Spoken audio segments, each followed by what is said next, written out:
নমস্কার, আমি সুদীপ্তা। এভি নিউজে আপনাদের সকলকে স্বাগত। প্রথমেই চোখ রাখবো নিউজ হেডলাইন্সে।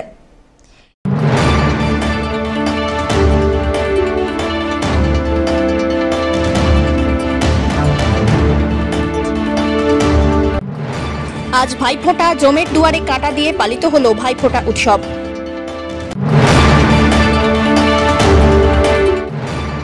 সবজিতে ছ্যাঁকা, জলপাইগুড়ির বাজারে বাজারে অভিযান সদর টাস্ক ফোর্সের।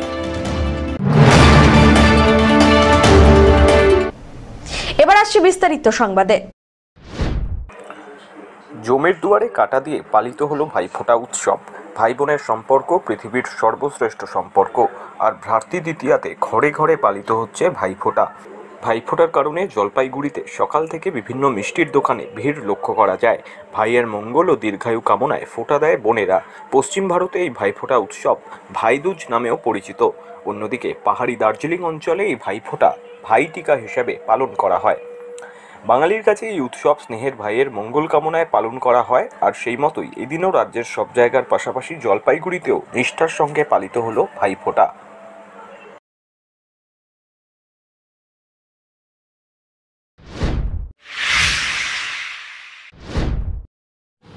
উত্তরবঙ্গে দুর্যোগ বিধ্বস্ত এলাকা পরিদর্শনে গিয়ে আক্রান্ত হবার পর এখনও শিলিগুড়ির একটি বেসরকারি হাসপাতালে চিকিৎসাধীন রয়েছেন মালদা উত্তরের বিজেপি সাংসদ খগেন মুর্মু।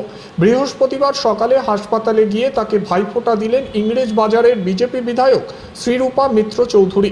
আহত সাংসদের কপালে ফোঁটা দিয়ে দিদির মতো যত্নে আশীর্বাদ করলেন তিনি। বৃহস্পতিবার সকালে আহত সাংসদকে দেখতে হাসপাতালে গিয়েছিলেন ইংরেজ বাজারের বিধায়ক শ্রীরূপা মিত্র চৌধুরী। ভাইফোঁটার দিন হওয়ায় স্নেহ ভরে সাংসদের কপালে ফোঁটা দিলেন এবং তার দ্রুত আরোগ্য কামনা করলেন বিধায়ক শ্রীরূপা মিত্র চৌধুরী। আমার বড় ভাই, আদিবাসী সমাজের বড় নেতা, মালদার সাংসদ সম্মানীয় খগেন মুর্মুকে আপনারা দেখেছেন রক্তাক্ত অবস্থায়। জিহাদি সন্ত্রাসবাদীরা কিভাবে তার উপরে পাথর বৃষ্টি করে তার মুখকে থেতলে দেয়, সে চিত্র দেখার পর আমাদের সকলের চোখে জল। সারা পশ্চিম বাংলা, সারা ভারত তার বিরুদ্ধে সবাই তাদের নিজস্ব প্রার্থনা ভগবানের কাছে রেখেছিলেন যে পরমেশ্বর যেন খগেনদাকে সুস্থ করেন। আজকে খগেনদা হাসপাতালে রয়েছেন। আজকে শুভ ভাতৃ দ্বিতীয়া।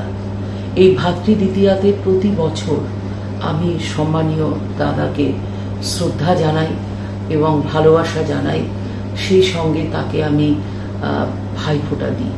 আজকে শিলিগুড়িতে এসেছি কেবল খগেনদাকে দেখার জন্য এবং তাকে ভাই দ্বিতীয়ায় তাকে শুভেচ্ছা জানানোর জন্য। তিনি এখনো ঠিক করে কথা বলতে পারছেন না। তার যে জজ এবং নাকের নিচে এমনভাবে মাল্টিপল ফ্র্যাকচার হয়েছে এবং এত বেশি ব্লিডিং তার হয়েছে, তিনি এখনো 3 সপ্তাহ হয়ে গেল, তিনি এখনো হাসপাতাল থেকে ছাড়া পাননি। তার জন্য আমাদের সকলকে, সকল ভাই বোনদের কাছে আমি আবেদন রাখছি যে আজকের দিনটি অন্তত বাংলায়, অন্তত মালদায় আমরা সবাই পরজোরে ঈশ্বরের কাছে খগেনদার দ্রুত সুস্থতা, আরোগ্য কামনা করব।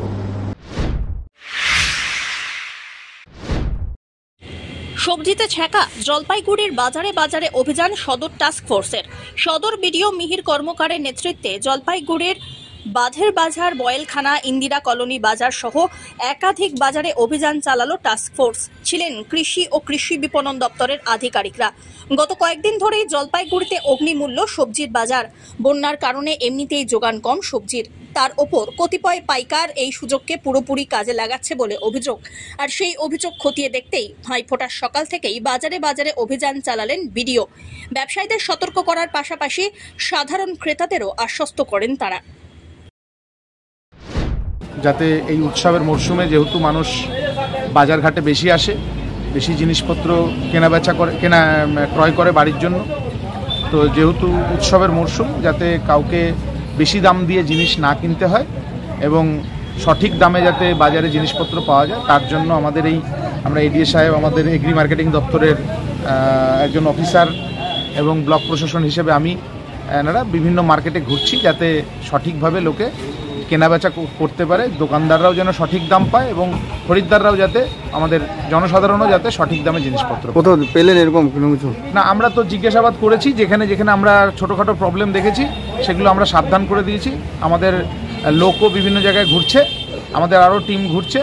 তারা যদি কোনো জায়গায় এরকম কোনো রকম অভিযোগ পায় বা আমরা যদি সরজমিনে খতিয়ে দেখতে পারি তাহলে সেক্ষেত্রে আমরা প্রশাসনিকভাবে ব্যবস্থা নেওয়ার চেষ্টা করব। স্যার, আপনি বলেন যে কি মনে হয় বন্যার জন্য কি দাম বাড়লো না, এইগুলো মার্কেটিং অ্যানালিসিস আমার ইখতিয়ারের মধ্যে পড়ছে না। মার্কেটিং অ্যানালিসিস অন্য দপ্তর করবে। আমার যেটা দায়িত্ব হচ্ছে সাধারণ যে মার্কেট সেখানে যেন মানে যে সরকারিভাবে রেট ঠিক করা আছে সেই সরকারিভাবে ঠিক করা রেটে যাতে জনসাধারণ জিনিসপত্র পায় এবং দোকানদাররা যাতে সঠিক দামে বিক্রি করতে পারে সেই ব্যবস্থা করা। স্যার, আপনি বললেন যে সদ্য বেশে বিভিন্ন বাজারে, হ্যাঁ, আমাদের লোক ঘুরবে যাতে কোনোভাবেই কোনো রকমভাবে কেউ এরকম বেশি না নিতে পারে। পিনাকি শীলের রিপোর্ট।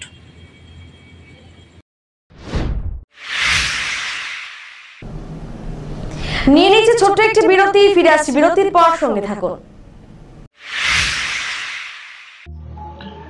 স্পর্শেই রয়েছে জাদু। টাচ নার্সিং হোম, রাত দিন 24 ঘন্টাই আপনাদের ভরসা। টাচ মানে সুস্থতা আর নিরোগ হওয়ার একমাত্র ঠিকানা। এখানে রয়েছে 24 ঘন্টার পরিষেবা, এক্স-রে, সিটি স্ক্যান, অত্যাধুনিক মেশিনে ইউএসজি, প্যাথোলজিক্যাল বিভাগ, dialysis, echocardiography, CC unit, IC unit, CP unit, day care facility, mediclaim এবং ওয়েস্ট বেঙ্গল হেলথ স্কিম। শারদীয়াতে আপনাদের সুস্থতা আমাদের একমাত্র প্রার্থনা। সবাই যখন উৎসবে আনন্দিত তখন আমরা আপনাদের সেবার জন্য 24 ঘন্টা প্রস্তুত হয়ে আছি। উৎসব সকলের ভালো কাটুক।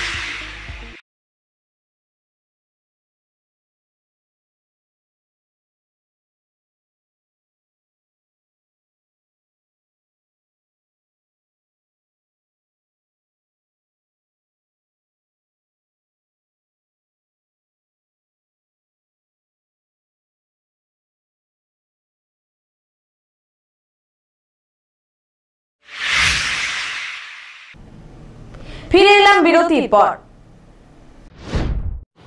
বিশাল আকৃতির কিংকোবরা উদ্ধার। কিংকোবরা সাপ উদ্ধারের ঘটনাকে কেন্দ্র করে চাঞ্চল্য ছড়ালো গরুমারা জাতীয় উদ্যান সংলগ্ন ময়নাগুড়ির রামশাই 12 হাতি এলাকায়।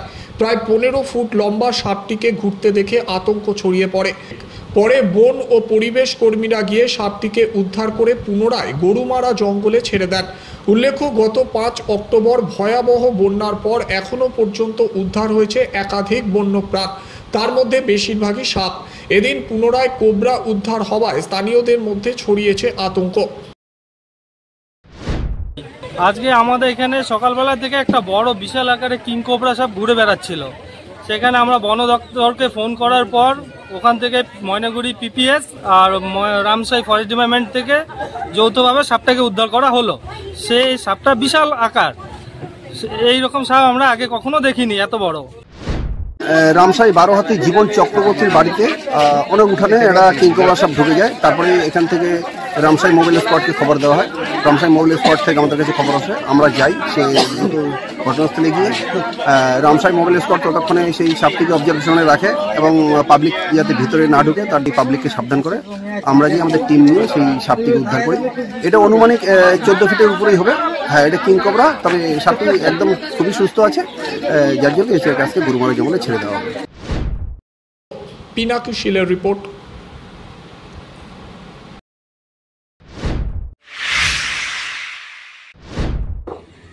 জলপাইগুড়ি সদর ব্লকের বিবেকানন্দ পল্লী স্পোর্টিং ক্লাবের বাৎসরিক অনুষ্ঠান শেষ হলো উৎসব মুখর আবহে। 2 দিন ব্যাপী নানা সাংস্কৃতিক কর্মসূচির মধ্যে দিয়ে বুধবার রাত্রিবেলায় পদ্মা নামে এবারের অনুষ্ঠানের। কালীপুজো উপলক্ষে প্রতিবারের মতো এবছরেও ক্লাব কর্তৃপক্ষ আয়োজন করে একাধিক বর্ণময় অনুষ্ঠান সূচি। প্রথম দিন থেকেই এলাকার মানুষজনের ভিড় উপচে পড়ে। 2 দিন বিকেলে ছিল বাউল গানের আসর, যেখানে অতিথি শিল্পীরা একের পর এক জনপ্রিয় গান পরিবেশন করেন। পাশাপাশি 2 দিন রাতেই চলে বিচিত্রানুষ্ঠান, গান নাচের সংমিশ্রণে সাজানো এই সাংস্কৃতিক সন্ধ্যা। বুধবার রাত্রিবেলায় অনুষ্ঠিত চূড়ান্ত বিচিত্রানুষ্ঠানে বহিরাগত শিল্পীদের উপস্থিতিতে জমে ওঠে আসর। অনুষ্ঠানের শুরুতেই প্রখ্যাত সঙ্গীত শিল্পী জুবিন গর্গের স্মৃতির উদ্দেশ্যে মোমবাতি জ্বালিয়ে শ্রদ্ধা নিবেদন করা হয়। তারই এক জনপ্রিয় গান পরিবেশনের মাধ্যমে সূচনা হয় অনুষ্ঠানের। আয়োজক ক্লাব কর্তৃপক্ষের পক্ষ থেকে জানানো হয়েছে, দুদিনের পুরো অনুষ্ঠানই অত্যন্ত শান্তিপূর্ণভাবে সম্পন্ন হয়েছে। অনুষ্ঠান শেষে ক্লাবের সদস্যরা, উপস্থিত দর্শক, স্থানীয় প্রশাসন আর স্বেচ্ছাসেবকদের ধন্যবাদ জানান। বিবেকানন্দ পল্লী স্পোর্টিং ক্লাবের এই সাংস্কৃতিক অনুষ্ঠান এলাকাবাসীর কাছে প্রত্যেকবারই এক বিশেষ আকর্ষণ। এবারেও তার কোনো ব্যতিক্রম নয়। উৎসবের আবহে ভরে ওঠে গোটা পাড়া। সব্যসাচী মজুমদারের রিপোর্ট। শেষ করবার আগে নিউজ হেডলাইন্স আরো একবার।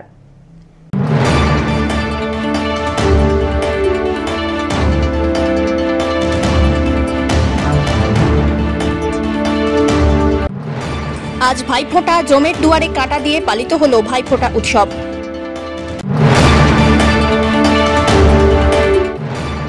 সবজিতে ছ্যাঁকা, জলপাইগুড়ির বাজারে বাজারে অভিযান সদর টাস্ক ফোর্সের।